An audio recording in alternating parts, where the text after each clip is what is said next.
Olha, antes da gente começar esse Trechos do Parenta, eu preciso dividir uma coisa muito legal que está acontecendo e te fazer um pedido logo em seguida. São coisas muito, muito, muito importantes aqui para Parentalidade Preta.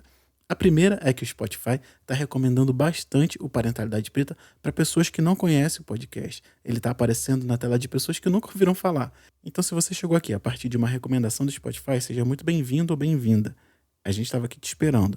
Se você já está por aqui, eu vou te pedir o favor agora. Chega aí no seu agregador e dá 5 estrelas para a gente poder continuar recomendando o podcast Parentalidade Preta para mais pessoas. Usa o método de avaliação que tem aí no seu tocador. Se são 5 estrelas, se é uma nota, dá uma nota bacana, dá uma avaliação bacana para a gente aparecer para mais pessoas e ajudar mais famílias. A gente tem trabalhado muito para que isso acontecesse e eu acho que agora está acontecendo. Então eu queria muito te pedir para fazer parte desse movimento, beleza? Então vamos lá para o episódio. Bom dia, boa tarde, boa noite. Eu sou Diego, pai de Benjamin, Aurora e esposa Tatiane, que está com as crianças agora para que eu possa gravar esse podcast. E esse é o Trechos do Parenta. Antes de qualquer coisa, eu queria dizer que o podcast Parentalidade Preta não acabou. A gente estava de férias, eu tirei umas férias aqui para descansar da produção, como você deve ter ouvido no último episódio. E agora eu tô de volta. Então eu preciso muito agradecer a você que ficou aqui no feed, escutou outras coisas, esperou a volta e agora a gente está voltando. As temporadas do Parentalidade Preta seguem as temporadas do Parenta. Então, ano que vem a gente volta com o Parenta para uma próxima temporada. Isso não significa que a gente não vai ter podcast aqui. Os outros podcasts da grade se mantêm. O Resenha, o Cantinho do Café e agora o Trechos do Parenta, que é esse programa que você está ouvindo aqui. E se você nunca ouviu nenhum episódio do podcast Parentalidade Preta, principalmente o Parenta, que é o nosso carro-chefe, eu recomendo que você escolha qualquer um aí do seu feed e bote pra tocar. Ele tem um formato muito peculiar que eu me orgulho muito. A gente faz um audiodocumentário inicial que fala sobre o tema que a gente vai discutir com o convidado que vai vir aqui abrilhantar essa troca. Então eu espero que você, que nunca tenha ouvido Parentalidade Preta antes, ouça isso aqui e volte lá no feed, escute qualquer parenta, escute a nossa programação, porque tem com certeza alguma coisa que você vai gostar muito. E isso não é pretensão minha. Na verdade é assim, eu sei que você vai gostar. Eu não podia passar aqui sem te convidar para conhecer a nossa campanha de financiamento coletivo que está lá no Apoia-se, é o apoia.se/parenta. Lá estão todas as informações necessárias para você saber como pode apoiar o Parentalidade Preta a chegar mais longe. E eu já digo, a gente quer fazer muitas coisas e com seu apoio isso vai se tornar possível. Vou reiterar, você que está ouvindo a gente, a participar dos nossos grupos, de você se é um homem preto, nossos grupos de masculinidades pretas e a roda de paternidades pretas. Tá tudo lá no feed do @Parentalidade Preta ou se você quiser mais informações, parentalidadepreta.com. Não tem como errar, todas as informações que você precisa estão lá. Nos próximos dias eu vou gravar num horário diferente, então não raro você vai escutar barulho de criança, barulho de fogos, barulho da vida acontecendo aqui no entorno. Você sabe que o podcast Parentalidade Preta é feito de dentro de casa, então vou trazer essa vida aqui para sua audição. As introduções vai ter um pouquinho desse barulho da casa acontecendo, porque eu estou gravando de tarde para a gente conseguir entregar esse conteúdo a tempo. Devido à repercussão de um conteúdo que falava sobre masculinidades negras que aconteceu durante essa semana que passou, eu resolvi trazer esse trecho que eu intitulei de Malditos Homens Pretos. É um trecho do Parenta 22, com meu amigo Júlio, do canal do Preto Gordo. O link para o episódio completo, você sabe, vai estar aqui na descrição. Sem mais delongas, eu vou te deixar com ele. Até a volta. Bom, a gente vai começar essa construção a partir de um conceito latente na nossa sociedade. Nós sabemos que o conceito de bom, belo, capaz e digno de empatia para qualquer construção, é branco.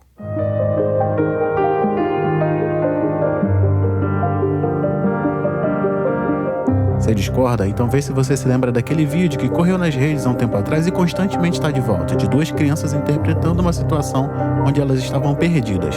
Se você não sabe de que vídeo eu estou falando, eu vou deixar o link na descrição desse episódio, vai estar logo aí embaixo, é só você rolar. A menina branca e loura foi acolhida instantaneamente, enquanto a negra esperou mais de 1 hora. Na verdade, ela esperou 1 hora completa para ser abordada por alguém. E eu te pergunto, ainda que não fosse armação, isso parece impossível para você? E aí você pode estar se perguntando, mas o que isso tem a ver com autoestima? Muito poderia ser dito a respeito de como se enxerga o corpo negro nos locais onde ele performa, mas nada poderia deixar de lado um fator importante para essa construção, que é a autopercepção para responder essa pergunta. E é sobre ela que a gente vai falar um pouquinho agora.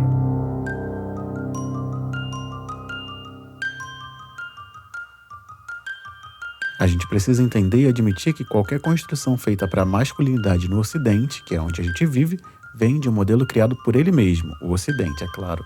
O próprio termo masculinidade parece ocidental. Se a gente pensar de um ponto de vista ontológico, que é aquele que diz respeito à constituição da subjetividade dos seus sistemas de valores, fica clara a ideia de que um conceito como esse, a masculinidade, foi criado para falar de uma característica de homens a partir de um ponto de vista e de uma visão enviesado pela própria cultura. Nesse termo, estou falando ocidentalmente e ainda estou falando da cultura europeia, que junto da religiosidade foram aplicados nos processos de colonização. Eu quero dizer com isso que o próprio termo já é impositivo e requer um olhar descolonizado para essa construção. Afinal, ser homem é ter um tipo de masculinidade definida? Eu já te adianto que eu não tenho a menor pretensão de responder essa pergunta, mas ela se faz necessária. A outra pergunta, e muito mais importante para cá, é a seguinte: afinal de contas, o que é ser um homem preto? Se a gente reparar na masculinidade ocidental em um apanhado histórico, a gente pode seguir a construção temporal distinta que vai servir como base para a construção desse raciocínio desse episódio. Em um reducionismo gigantesco, para essa enumeração eu vou usar apenas o conceito de padrão de beleza, que foi o meu objeto de pesquisa, e a gente vai tomar ao longo dos tempos da seguinte forma. Lembrando que eu estou falando somente do Ocidente, então a gente vai para a Grécia e para Roma, que nesse local o padrão de beleza masculino valorizava a perfeição física, especialmente o corpo esculpido e musculoso dos atletas e dos guerreiros. Homens com corpos bem desenvolvidos em simetria eram considerados ideais de beleza. Já na Roma Antiga, além da força física, a beleza masculina também incluía traços faciais simétricos e uma aparência imponente. Durante a Idade Média, o período seguinte, o padrão de beleza masculino estava fortemente associado à nobreza e à virilidade. Homens com características como barbas densas e robustas eram vistos como mais atraentes e viris. A imagem do cavaleiro medieval, com barba bem cuidada e físico atlético, era o ideal de beleza masculina da época. No Renascimento, a arte e a cultura tiveram um papel significativo na definição do padrão de beleza masculino. Homens retratados em pinturas renascentistas muitas das vezes possuíam corpos musculosos e bem proporcionados, refletindo a redescoberta das antigas obras de arte clássica e ênfase na harmonia e no equilíbrio. Nos períodos barroco e rococó, a moda e a estética da corte eram fundamentais para um padrão de beleza masculino. Homens usavam perucas extravagantes, maquiagem e suas roupas eram geralmente ornamentadas e extravagantes. A aristocracia valorizava características delicadas e graciosas nos homens. Durante a era vitoriana, o padrão de beleza masculino se tornou mais rígido e conservador. Homens eram incentivados a ter uma aparência austera e séria, com barbas cheias, ternos formais e cabelos penteados para trás. No século XX, a masculinidade tradicional e a virilidade foram altamente valorizadas. O homem com corpos musculosos e fortes eram considerados atraentes e essa imagem foi reforçada pelas figuras dos heróis e dos atletas. Nas décadas recentes, a partir das décadas de 1960 e 70, houve uma maior diversidade de padrões de beleza masculina. A cultura pop, a moda e os ícones de beleza tiveram um papel mais importante na definição das tendências masculinas. Agora, criado esse preâmbulo, chegou a hora da gente voltar no tempo. A gente vai mais precisamente para a metade do século XVII com uma fala de Joseph Maistre, que nasceu em 1753 e morreu em 1821. Foi escritor e político reacionário francês, anti-iluminista, antidemocrático, monarquista, católico, defensor da Inquisição e da tortura. Maistre tornou-se uma referência importante para os direitistas que conseguiam ler livros, e eu retirei a sua fala do meu pensador favorito, Aimé Césaire, em O Discurso sobre o Colonialismo, e ela é a seguinte, abre aspas: do ponto de vista da seleção natural, classificaria como lamentável o grande desenvolvimento numérico dos elementos amarelos e pretos, o que seria difícil de eliminar. Se, no entanto, a sociedade futura estiver organizada em uma base dualística, com uma classe dórica loura e uma classe de raça inferior, confinada à força e ao trabalho mais grosseiro, é possível que esse último papel seja reservado aos elementos amarelos e pretos. Não devemos esquecer que a escravidão não tem nada de mais anormal do que a domesticação de um cavalo ou de um boi. Além disso, nesse caso, não seria um embaraço, pois uma vantagem para o dórico louro. O dórico louro, nesse caso aqui, é o europeu, só para ficar claro, literalmente. Portanto, é possível que reapareça no futuro de alguma forma. Provavelmente isso acontecerá de maneira inevitável, se a solução simplista não intervier, uma única raça superior nivelada pela seleção. Fecha aspas. Maistre representava um movimento que se contrapunha às mudanças que o mundo viria a passar naquele século. Um desses movimentos dessa época foi a onda convenientemente abolicionista que varreria o mundo tempos depois. Eu quero, de maneira tendenciosa e parcial, dizer com essa construção que valida somente um tipo de ontologia, a ocidental, branca e europeia. Você lembra que eu falei de ontologia agora há pouco, né? A construção do ser. E que ontologia é essa? A europeia, branca, ocidental, dórica e loura. Eu não vou deixar de dizer aqui que quando se fala o termo dórico se refere à filosofia grega, aquela que usurpou Kemet, mas isso aqui é assunto para outras histórias. Ainda nesse movimento de contraponto às mudanças que o mundo viria a sofrer, eu trago uma outra brilhante afirmação, entre aspas, brilhante, é claro. E ela diz o seguinte: eu sei que devo ter orgulho do meu sangue. Quando o homem deixa de acreditar que ele é superior, ele deixa de ser superior. Esse gênio foi George Vacher-Lapougue, quase 100 anos depois da primeira citação que eu trouxe agora há pouco. E essa fala é do mesmo livro. Mas afinal de contas, o que isso tem a ver com masculinidade? Certamente essa pergunta estaria sendo feita na cabeça de outras pessoas que não ouvem o Parentalidade Preta, porque eu sei que você sabe para onde a gente está seguindo. Agora chega aquele momento que a gente começa a juntar as pontas para criar as nossas respostas. A primeira delas eu já vou te dar. O que isso tem a ver com masculinidade? A resposta é bem simples. Tudo. Ora, de onde é que vem o conceito de homem padrão para a masculinidade ocidental? Não é essa masculinidade hegemônica, patriarcal, colonial, branca e, em termos ocidentais, cis e hétero? Pois é a partir desse modelo de masculinidade que acabou se tornando um paradigma que se cria um padrão que desvaloriza os demais. E é nesse ponto que a gente abandona a narrativa ocidental colonialista para andar no espaço e no tempo, e a gente vai voltar para o local que abriu essa temporada, trazendo a construção inicial para que o Parenta é hoje. Sendo a África o berço da humanidade, a gente vai para o local onde ela nasceu, lá no Vale do Rio Omo, na Etiópia. Lá, a gente vai falar das grandes barrigas dos bode. As referências que eu vou usar agora eu peguei lá no site vivimetalium.wordpress.com de Viviane Santana. É um texto maravilhoso com muitas fotos legais. Eu tive que trazer um resumo dele aqui pra gente poder conversar aqui, aproveitando inclusive o tempo que a gente tem. Mas eu vou deixar o link para essa postagem aqui na descrição do episódio. É só você abaixar no seu tocador aí de podcast que você vai ver direitinho o link para essa matéria. Muito boa, inclusive. Os bode vivem no Vale do Rio Omo, ao norte da tribo Mursi, na Etiópia, e somam cerca de 10 mil pessoas, que falam a língua Meen, também conhecida como Meenen, Tuk ou Meenuni, e se chamam Meen. Os Meen são compostos por vários grupos locais de aproximadamente 70 mil pessoas, cujo território se estende desde o Rio Omo até as terras altas do norte e nordeste do Magi. Existem 2 grupos de Meen que vivem nas terras baixas ao leste do Rio Omo e são conhecidos como Bode, e é sobre eles que a gente vai falar agora.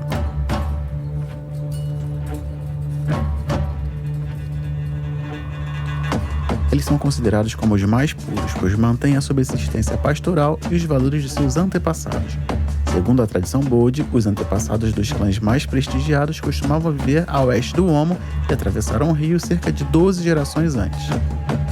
No século IX, algumas gerações Neem cruzaram novamente o Omo, impulsionados pelas secas e pelas epidemias de gado, para se estabelecer mais perto das montanhas do norte, adotando uma forma mais agrária de vida e formando novos grupos Meen. Os contatos entre os Bode e os grupos Meen agrícolas mais remotos são mantidos principalmente através de casamentos entre eles. As estratégias de subsistência dos Bode são praticamente as mesmas que os Mursi, seu povo originário. Praticam a criação de gado, cultivo de plantações e pequenos estoques. Seu território é atravessado de leste a oeste por 2 rios, o Rana e o Gura, que se originam nas montanhas Dime e ocorrem a maior parte do ano. Essas fontes confiáveis de água permitem que os bodes se movam com menos frequência do que os vizinhos. Assim como outros pastores da África Oriental, a cultura e a subsistência dos bodes giram em torno do gado. O antropólogo falecido Katsuyoshi Fuki, que conduziu pesquisas sobre os bode até 2008, descreveu o refinamento da classificação das cores do gado dos bode, que vai além da capacidade genética moderna. Manter um rebanho com uma ampla variedade de cores é importante para os bode, pois seus sacrifícios rituais são baseados no simbolismo das cores. Por exemplo, cada porção de terra está associada a uma cor específica do gado, e antes de utilizar um novo ponto de água ou desmatar uma nova área para o cultivo, um animal do estoque da cor adequada deve ser sacrificado. As mulheres bode têm características culturais comuns às mulheres Mursi, mas apresentam diferenças notáveis. As mulheres bode usam um plug labial em vez de uma placa labial, e ao se tornarem mães maduras, cortam seus lábios inferiores e inserem um plugue de madeira finamente esculpida, geralmente com o tamanho de uma moeda. Essa prática simboliza a realização do seu papel como mãe. O plugue é usado o tempo todo e é revestido com uma manteiga e ocre vermelho, perfurado no centro com um pequeno pico de madeira. Os bode também usam um plugue labial como marcador de identidade. As fotos você vai ver no site que eu deixei destacado aqui, da Viviane. Esse tronco étnico é famoso pela sua cerimônia anual, que é o Keele. Ele celebra o início de um novo ano, que é quando a constelação de Pleiades desaparece no leste, em meados de junho. Durante vários meses, os homens se alimentam exclusivamente de leite e sangue para desenvolver corpos gordos, mais firmes, com barrigas salientes. Na cerimônia, os homens dançam em círculos glorificando seu sacerdote e a ferocidade do seu grupo. A competição entre os grupos locais é intensa, pois todos avaliam a gordura e a imponência dos corpos dos participantes. Como o colonialismo não podia ficar de fora, a gente só sabe disso porque a administração do local transformou o Kiehl num evento competitivo, atraindo turistas e premiando o homem mais gordo. Eu recomendo que você leia na íntegra essa reportagem que está lá no site da Viviane. O site está maravilhoso, tem muitas fotos bacanas e você vai conseguir ver com muito mais profundidade isso que eu estou falando. Eu trouxe exemplo para falar de um padrão de beleza não ocidental que gera muita repercussão, a barriga dos bode. Mas falando em África e não ocidentalidade, a gente vai voltar para nossa narrativa.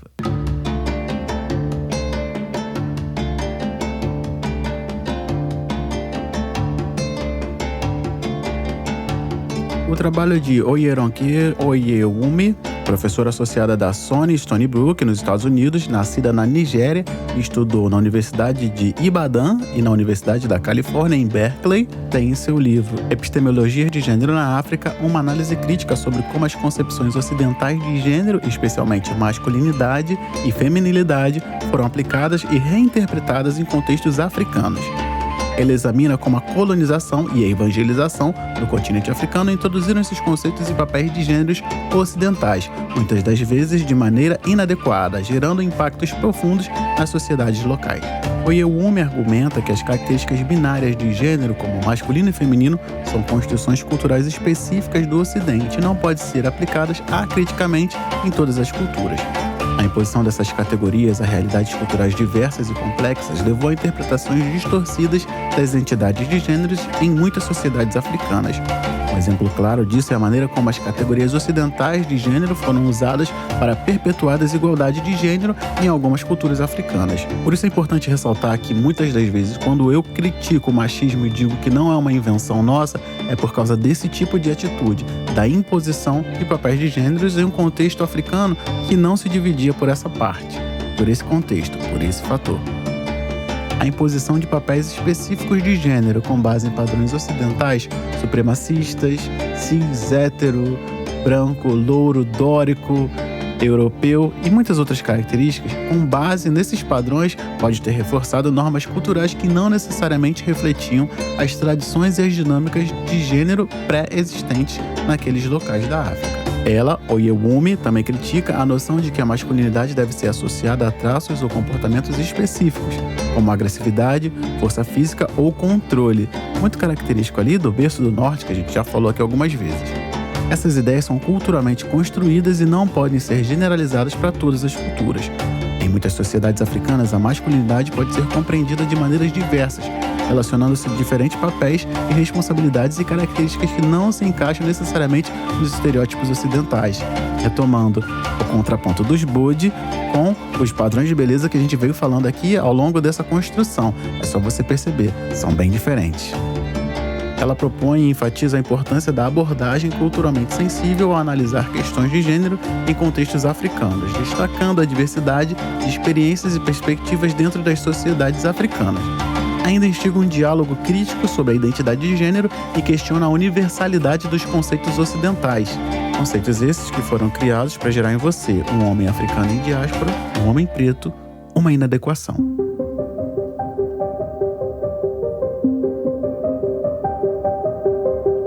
Nesse ponto já fica óbvio que não há uma maneira de se falar sobre masculinidade, no singular inclusive, pois o próprio termo já denotaria uma construção ocidental. Torna-se importante entender que, ainda que paradoxal, a masculinidade preta deve ser observada com outros olhos. E para isso, eu vou repetir algumas palavras de um texto de minha autoria chamado Malditos Homens Pretos. E ele diz o seguinte: Eu vou começar esse texto ou desabafo pedindo licença a quem está conosco nessa caminhada, as mulheres pretas conscientes dessa grande doença coletiva que existe no Ocidente, a branquitude. Por muito houve uma demanda de desconstrução dos homens para que a masculinidade dita tóxica fosse repensada por aqueles que a criaram, tanto que por muito pouco a própria masculinidade quase se tornou algo tóxico. Essa demanda de desconstrução vem de um movimento de busca legítima e genuína de igualdade de direitos que pauta gênero como um marcador importante para essa construção. E isso no Ocidente é indiscutível, até porque essa desigualdade foi criada por eles, a branquitude. A demanda crescente por essa tal desconstrução gerou discussões muito fecundas e necessárias sobre como os homens devem se cuidar, organizar, viabilizar e conversar sobre si. Eles estão fazendo isso cada vez mais. Daí essa cobrança gerou movimentos e esses movimentos cooptaram conceitos ancestrais de povos originários, da construção coletiva. Vide o povo da Gara, da Burkina Faso, Gana e Costa do Marfim, com milhares de conceitos que são vendidos como treinamentos disso ou daquilo, por aí afora. Hoje, homens se repensaram tanto que muitos deles descobriram que são pretos, por incrível que pareça, e sendo assim nada mais natural que remontem conceitos do seu povo, que originalmente não atendia às agendas ocidentais. Refutando paradigmas do Ocidente e resgatando conceitos ancestrais, os irmãos conscientes não precisam de filosofias embranquecidas para respeitar mulheres e crianças. Nosso povo nunca foi assim. Amamos o progresso comunitário e o avanço conjunto, ombro a ombro. Existem milhares de paradigmas e epistemologias que são muito mais eficientes do que filosofias ocidentais, que são construídas a partir da escassez e do atravessamento. Já dizia a teoria dos dois berços do doutor e professor Sheikh Anta Diop. A gente não vem da falta e não se constituiu vilipendiando nossas irmãs e mulheres. O que acontece quando homens pretos se repensam? Eles agem como pretos, eles pensam como pretos e não atendem às agendas ocidentais. A gente reclama nossa negritude e passa a fazer valer os nossos valores e conceitos de igualdade e respeito. Não aderindo às demandas ocidentais, a gente acaba se tornando alvo da própria branquitude. Continuamos sendo vistos como homens como todos os outros e continuamos tóxicos e malditos, porque nós nos negamos a pedir a bênção a esses movimentos que nunca nos enxergaram. Por mais que eu não goste de citar pensadores brancos, uma frase se torna necessária para esse raciocínio. E ela é a seguinte, abre aspas. Que quereis, pois, quando retirasseis a mordaça que tapava essas bocas negras, que elas vos entoassem louvores? Quem disse isso foi Jean-Paul Sartre. Nós somos esses malditos homens pretos, doa a quem doer, e eu me recuso a pensar como um homem branco. Não me cobre isso. Algumas pessoas disseram que esse é o manifesto do Parentalidade Preta, e eu tô acreditando nisso, é um texto que eu gosto muito. Eu já falei bastante sobre o tema, mas eu queria que você ouvisse as palavras do nosso convidado sobre a famigerada masculinidade preta. Deveria ser uma masculinidade respeitada como qualquer outra, né? Mas a gente vê que isso não acontece.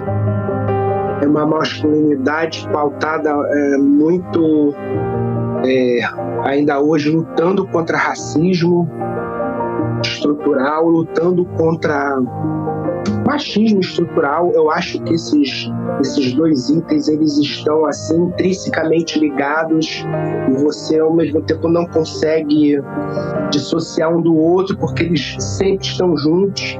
Se você for analisar, é uma masculinidade sofrida, objetificada, hipersexualizada, com um papel que o homem preto não quer cumprir com todo direito, óbvio, mas que é dado a ele de uma maneira muito, digamos assim, eu não diria agressiva, eu diria absurda, não tem outro termo para dar, de um costume de algo que já vem lá da época da escravidão, né?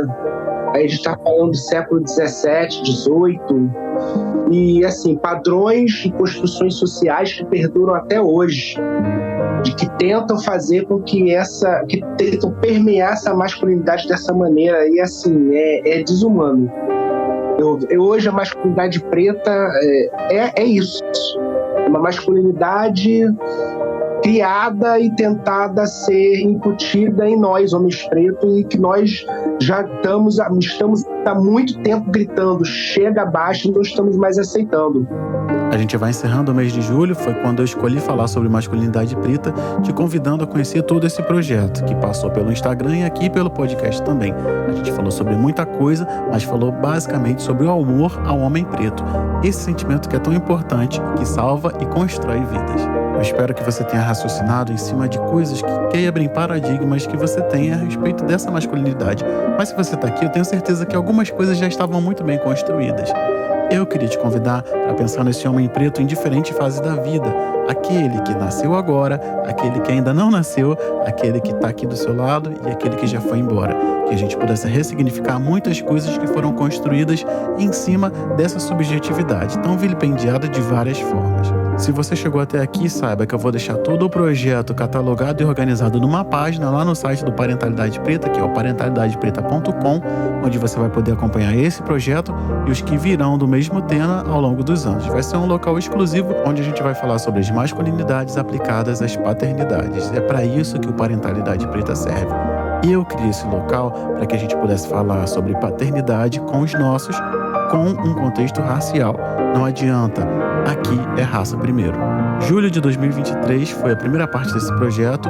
A gente quer falar sobre paternidade racializada, a gente quer falar de paternidade com um contexto racial e não tem como a gente falar sobre masculinidade preta dentro disso.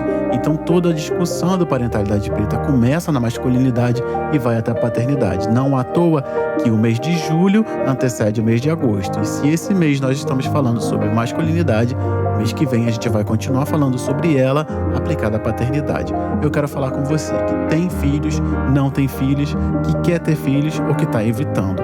A gente tem que falar sobre masculinidade entre nós, a partir dos nossos paradigmas. O que a gente fez esse mês aqui foi tentar criar o início dessa conversa, criar essa cama para que a gente pudesse falar de masculinidades pretas a partir da quebra de preconceitos e paradigmas. Essa palavra que vem sendo tão usada aqui nessas construções.